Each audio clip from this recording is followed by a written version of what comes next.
قصبة عين سردون أو قصبة بني ملال كتعتبر واحدة من أهم المعالم التاريخية بالمدينة. تم بناء هذه القصبة في القرن السابع عشر في عهد السلطان السعدي المولى إسماعيل. الهدف كان من بناء هذه القصبة أو التشييد ديالها كان هو الحماية من الغزوات والتأمين المنطقة، بحكم أن الموقع الاستراتيجي ديالها اللي كيفرق ما بين شمال المغرب وجنوب المغرب.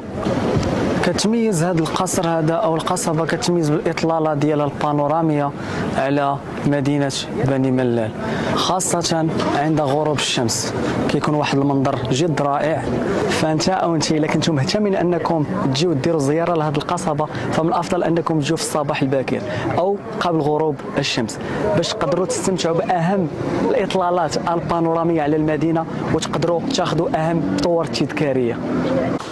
يلا قولي لهم دابا، قولي لهم ابوني وقولي لهم ديروا كومونتير وقولي لهم ديروا اجي قولي لهم ديروا لايك لايك قولي لهم لايك. يلا قولي لهم دعموا القناه. وهضري مزيان، قولي لهم دعموا القناه.